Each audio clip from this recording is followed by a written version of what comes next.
Welcome to the Dental 18 podcast. I'm your host, Kira Dent, and I had this crazy idea that maybe I could combine a doctor and a team member's perspective because let's face it, dentistry can be a challenging profession with those two perspectives. I've been a dental assistant, treatment coordinator, scheduler, biller, office manager, regional manager, practice owner, and I have a team of traveling consultants where we have traveled to over 165 different offices coaching teams. Yep, we don't just understand you, we are you. Our mission is to positively impact the world of dental, and I believe that this podcast is the greatest way I can help elevate teams, grow VIP experiences, reduce stress, and create A-teams. Welcome to the Dental 18 podcast.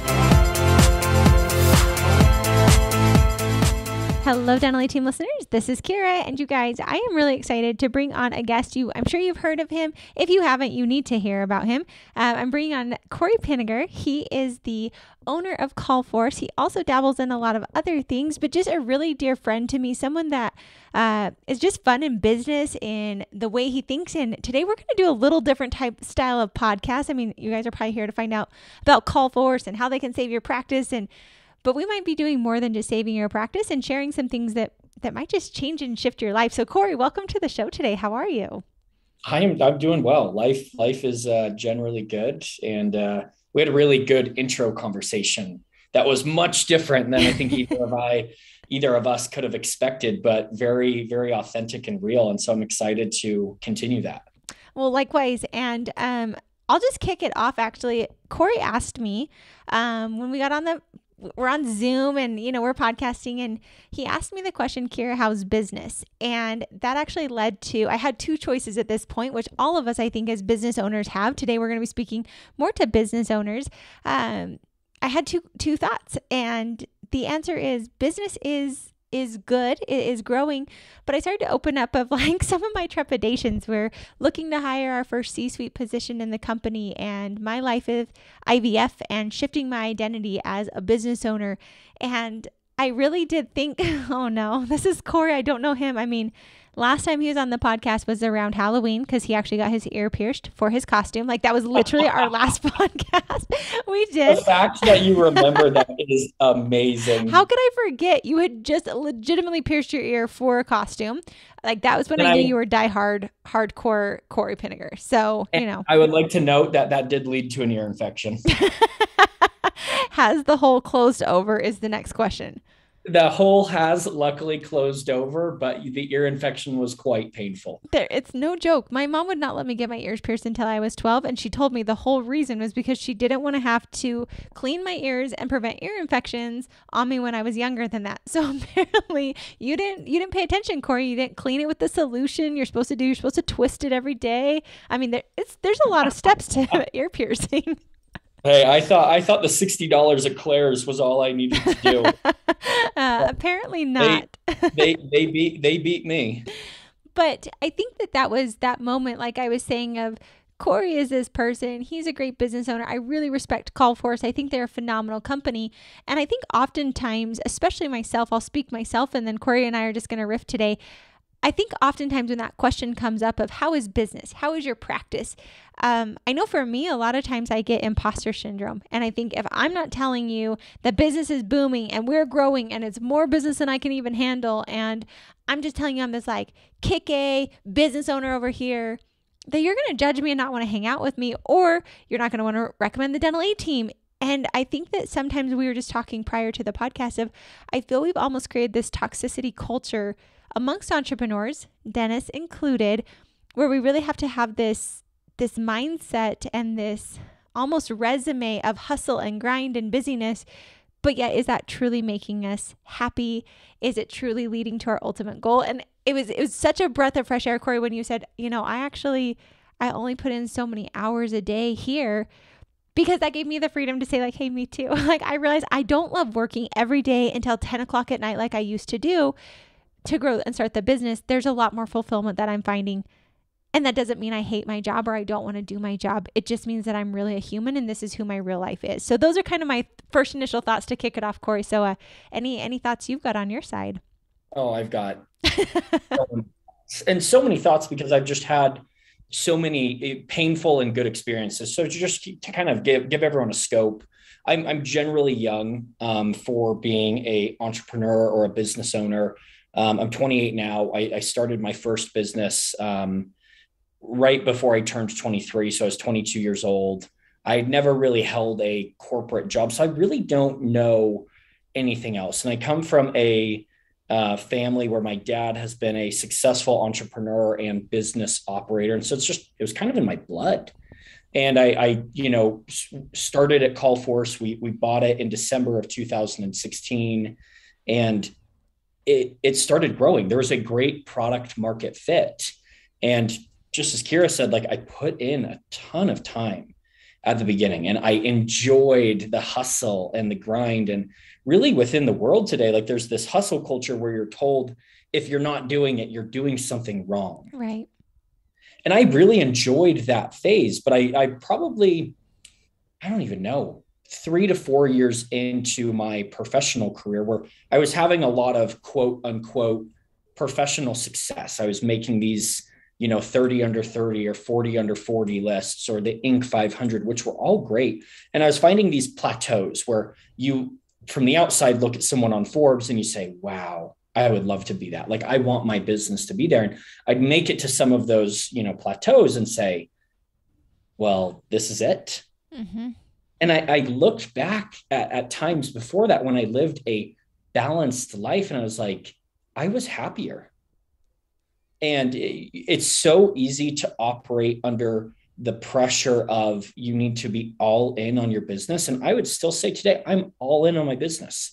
But I've found that I'm a better business leader and a happier person living a balanced life. And I show up more authentic, which actually moves us farther. Like, that's the crazy thing, is it's not that I have to come into work every day and do 24 things.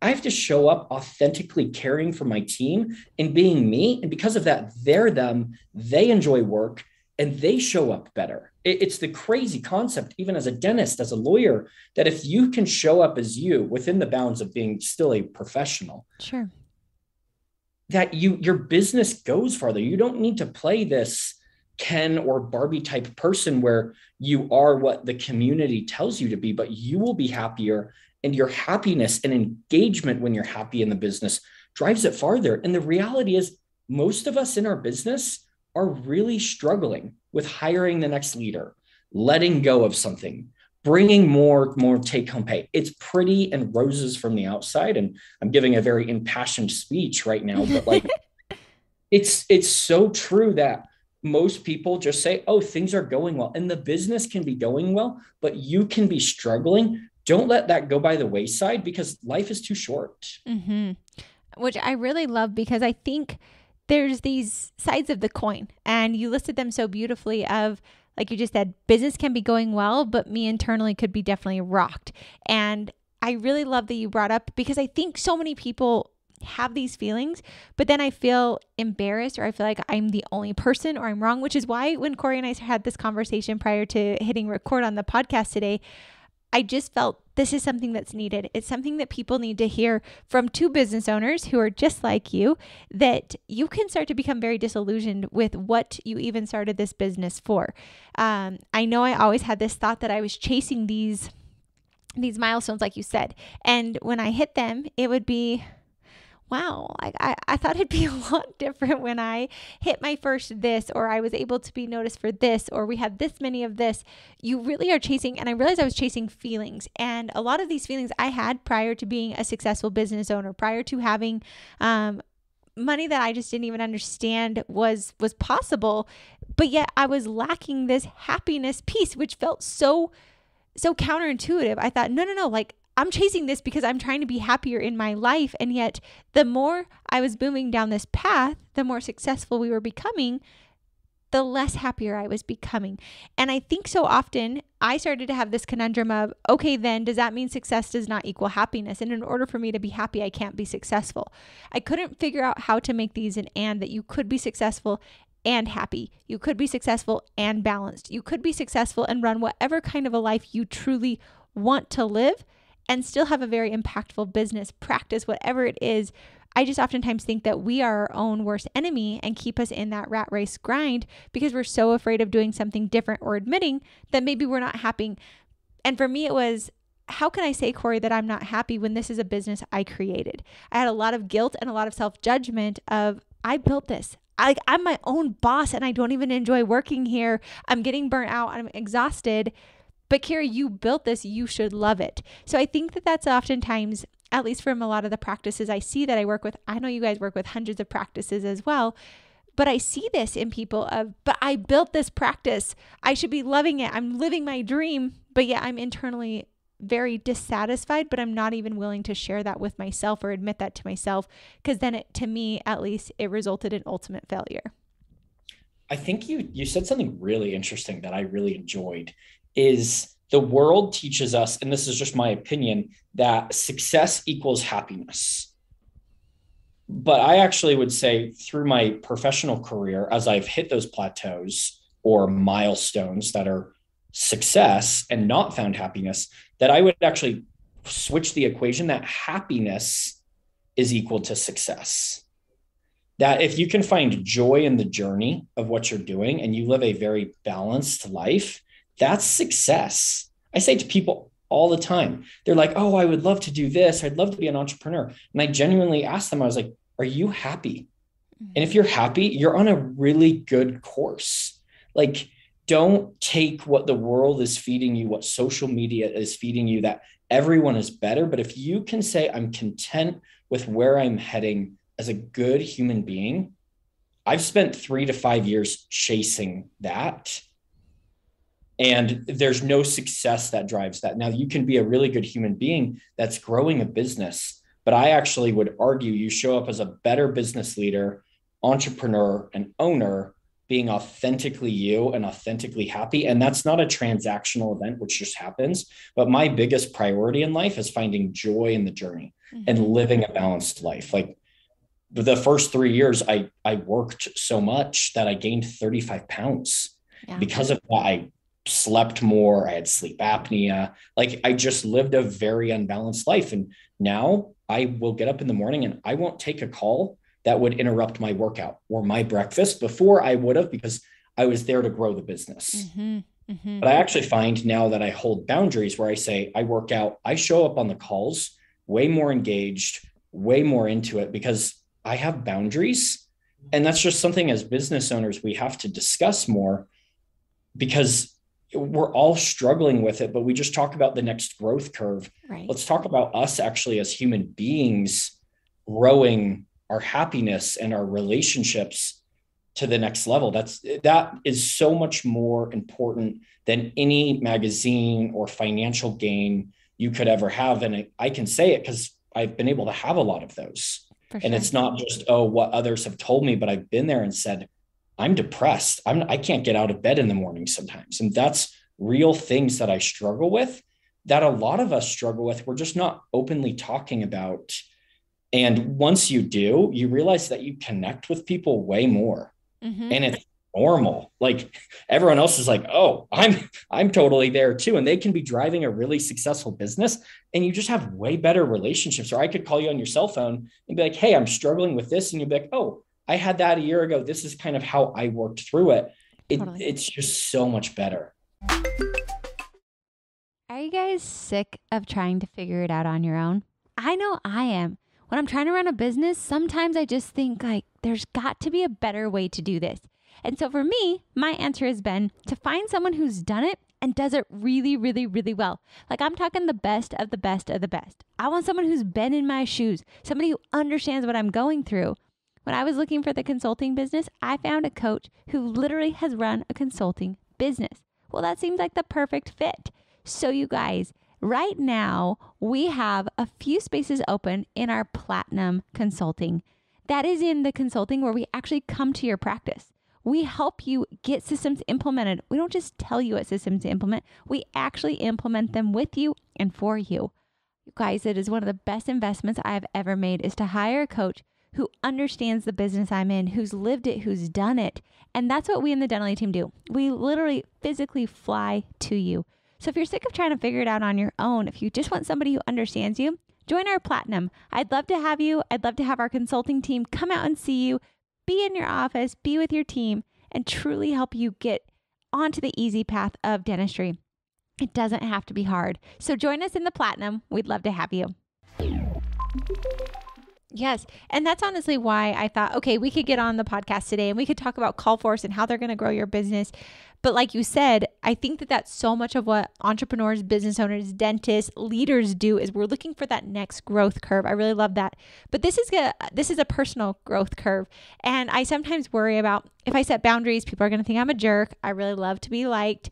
I worry that I will become lazy, that I will become demotivated, that my whole business is going to crash and fall into the ground. So Corey, you've successfully been able to go through this. And I would actually just love to pick your brain a smidge on what were some of the things. You're very young.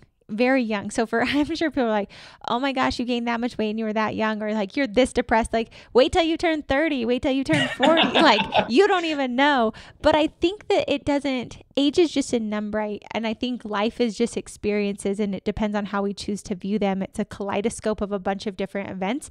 And then we get to choose how we view all those events coming together. So what were some of the things you started to do when you started to realize, all right, I think this business is consuming me. I think it's running me. I think it's starting to impact who I am as a person more so than I would like it to do. What were some of those pieces that you started to utilize to shift? Because I think so many of us can resonate. I know I do. I'm like, oh my gosh. I used to take calls. I had an office that literally told me they wanted to do an 8 a.m. call Eastern time. I happen to live in Pacific time. And I was like, that's 5 a.m. That's really early. If I'm going to like get my workouts in and get my personal time in, that means I'm waking up at 4 a.m. I don't really love this, but I said yes because I wanted to make those clients happy. I was grinding it out. There was the hustle. I want these people to be raving fans. I'm going to add more value than they could ever imagine. But yet I hated those calls, and it was like 3 years worth of calls, which I was thankful and I learned a lot from them. But I think so many of us are so scared to take some of those initial steps because we don't even know what initial steps to take. So what were some of those initial steps that helped you get off that hamster wheel to become more authentic, more genuine, and not so like, I guess, run by your business would probably be the best way to describe it. Well, I don't think it was a intentional step off, to be really vulnerable. I broke. I broke to my deepest level it was about a year ago. Mm-hmm. And kind of moved into midsummer, where I went through a personal event. I had a relationship where I was dating a gal for 4.5 years, almost 5 years. And it ended in a very not healthy manner. And I was broken. And I was not showing up mentally in the business. I was showing up at the business. I was there, but mm-hmm. everyone, and I didn't even fully comprehend it, but everyone, I talk with my coworkers now and they're like, you were not here. Right. Like we would come ask you a question. You'd be like, yeah, that's fine. That's fine. Okay. I'll send that email, but being mentally engaged. And so it wasn't that I realized that my business was running me over. I just hit the bottom of the ocean in my kaleidoscope. And I, for months, didn't know how to pull myself out. So it wasn't like I hit rock bottom and I bounced off for months. I slept 10 to 12 hours a day. Mm-hmm. I ate unhealthy. I cried multiple times a day. And then I just realized I was like, something has to change. Right. I started working out. Like I was like, okay, I don't feel good ever because I've gained a lot of weight. And so like, what's one thing that I can do? And I was overweight. I just started walking. Like, it wasn't like I went and I was bench pressing 250 pounds.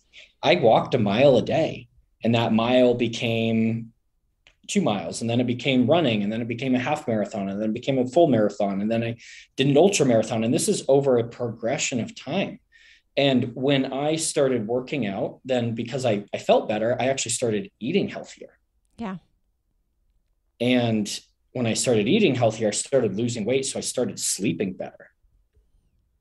And I started guarding my sleep time because I realized, okay, if I go to bed at 4 a.m. and get up at 6:30, like I don't feel that good, and I'm not going to work out. And so it was this transactional level of events where I made one move that incentivized me to make the next move. And I realized I got this euphoric head clear from going out on a run. And then I was losing weight. So I was sleeping better. And I was like, this is kind of nice. Like I feel motivated to keep this up, not because I'm benching more in bench press, but because I feel better and I feel happier. And it was just something that I've slowly kept up. And there's weeks where, you know what, I work out once. And then I really started getting into the fact of, okay, what's my morning routine? So every day now I get up, I go to the gym for an hour, I come back, I go to the sauna, I then do a cold plunge into a pool. I then shower and then I go eat a healthy breakfast, but that's all before I even look at my email or take a call. And I just realized that I was more engaged. And so it wasn't that I said, I need healthy boundaries for my business. I actually just said, I need healthy boundaries in life. Yeah. In the same mentality, I've sat on 4:30 in the morning calls where I'm trying to make it work because I want us to grow to that next revenue target.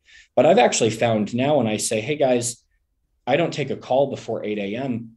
because I want to show up as the best me. And when I give that explanation and I set that boundaries, I actually find I close more deals because people say, oh, there's a level of demand where this is my time and I'm going to show up. My commitment to you is to showing up the best me. And this is what allows me to show up the best me. I just won't do it.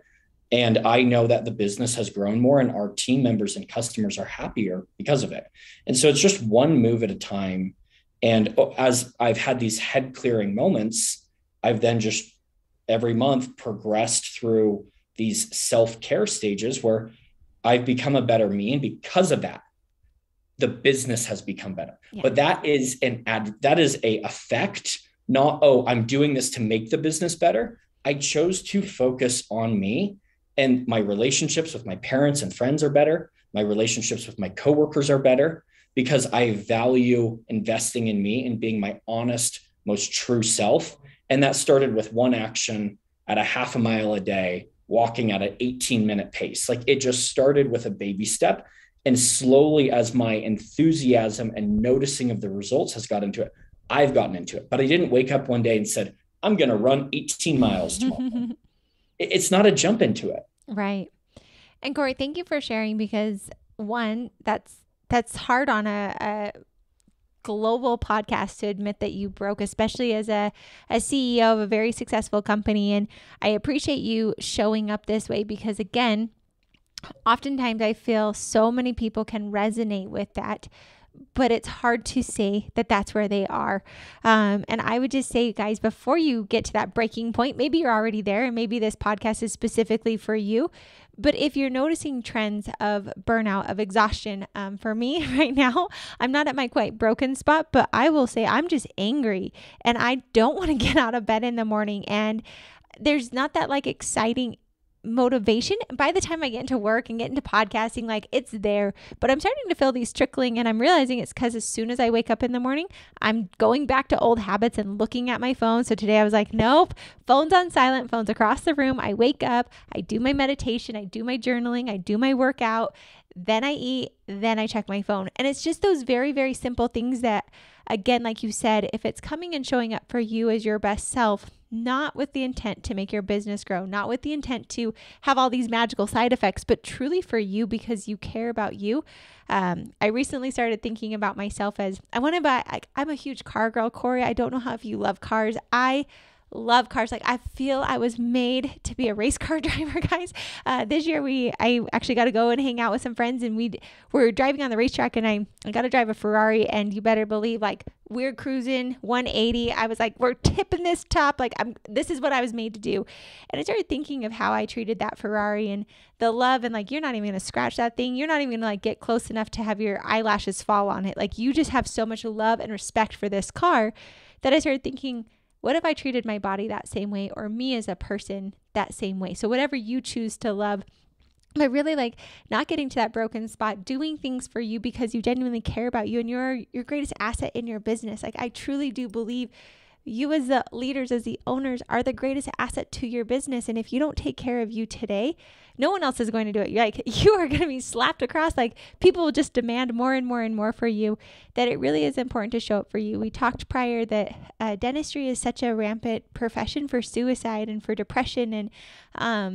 And I've seen it firsthand. I've seen it with people that I love and care about. And I think it's time to start speaking up a little bit more about it's okay. It's all right to have those hard days. It's okay, but let's make sure that we're doing something about it rather than just saying, oh, today was just a day, tomorrow will be better, but we never do anything to proactively change our situation. I think, Corey, you just beautifully described how you proactively said, like, I need to show up better for me. When this is going to start with this small step, and we're going to go one step further, but really proactively showing up for ourselves in a more authentic way, in a more loving, in a more caring way. And sometimes, guys, I'll be honest, I feel weak. I feel pathetic. I'm like, oh my gosh, Kira needs to have like her morning yoga and writing in her journal. Like, get it together. You can for sure take a call. That's just mean girl Kira hanging out with me. She can definitely go on the shelf and realizing that, no, I am the Ferrari, like who I am, and I'm going to treat myself with that same love, respect, and care. Again, you might have a child, you might have a friend, you might have a dog or an animal that you just love that you would treat so great. But whomever that is, like, let's start showing some of that love and compassion so we aren't getting to these broken stages.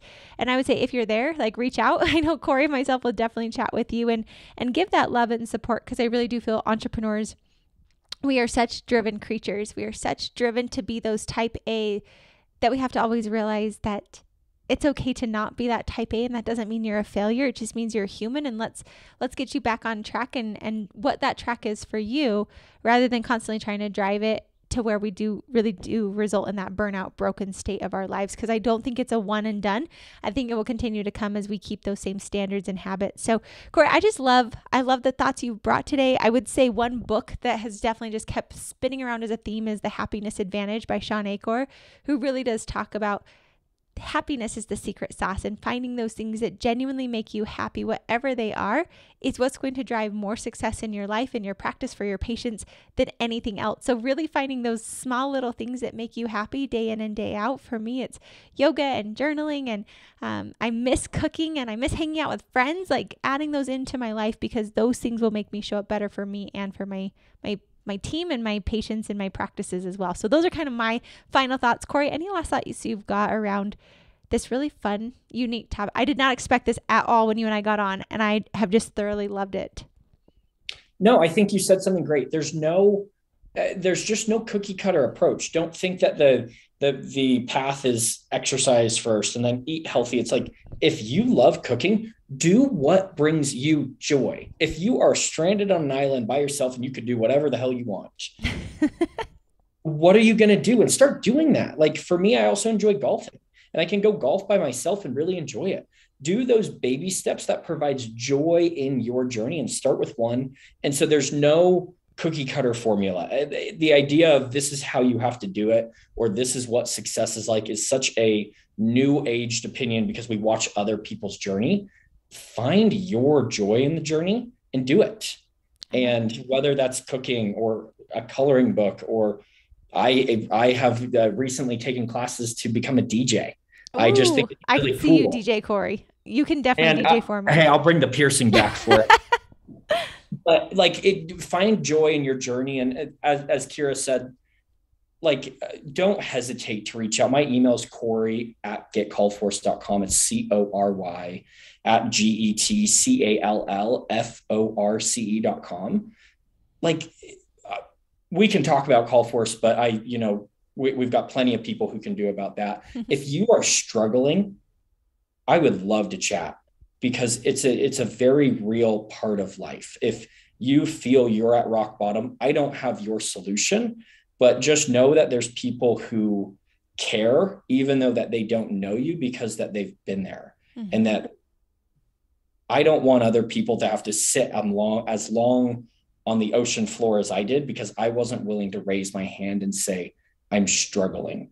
And so whether it's a call in the middle of the day or texting friends, I really mean it. I, as a entrepreneur, but more as a human, love to dedicate my time to this stuff, because that's where I find a lot of passion. Mm-hmm. And there's not enough time that I could put into it. So I really mean it. If someone here is struggling and wants to chat, I would love to make myself available. And I love that, Corey, and I appreciate that. And vice versa, same for me, of whomever like you said, don't sit on that bottom of the ocean floor looking at the kaleidoscope of your beautiful life, not wanting to ask for help. And I think it's just magical because, guys, you can hear who the founder of CallForce is behind the scenes. I really do believe the heart and soul of the leaders behind the scenes are what make great companies. And that's actually why I love CallForce, is because Corey reached out to me and he said, hey, I think we should get to know each other. I've seen you around. I'd love to get to know you better. It wasn't about merging our companies or working together. It was genuinely reaching out as humans. So yes, like he said, CallForce can help with new patient phone calls, insurance verification. There are a bajillion things you can outsource to CallForce. So if you're struggling in that realm, definitely get CallForce on that side as well. But I think today, Corey, I beautifully love the message that you brought to the table. I think this is more probably for me and my aching heart that's been happening for these last couple of weeks that you don't even know about, of just, there are people just like you, just like me, that are struggling. And if this podcast can reach one person, Corey, I think we did our job today of loving another soul out there and letting you know that it's okay. It's okay to be broken, because you're not broken. You're making a more beautiful kaleidoscope of your life. And it's just going to be another beautiful piece of that life. And so reach out, guys. Corey is an incredible example. Someone I love to just chat with. We have a good time. It's either DJ with the piercings, or we're going to talk about kaleidoscope living. So whether and everything in between, but truly reach out. And Corey, I just can't thank you enough personally and professionally for what you bring to dentistry. I think CallForce is one of the greatest companies. Guys, like, truly check them out. But also you just as a person and what you are for me as a mentor every time we chat. So thank you for being on our podcast today and everything you're doing for our community and for dentistry at large. Thanks, everyone. All right, guys, that was Corey with CallForce. Like he said, it's Corey at getcallforce.com. And as always, guys, thank you for listening, and I'll catch you next time on the Dental A Team podcast. And that wraps it up for another episode of the Dental A Team podcast. Thank you so much for listening, and we'll talk to you next time.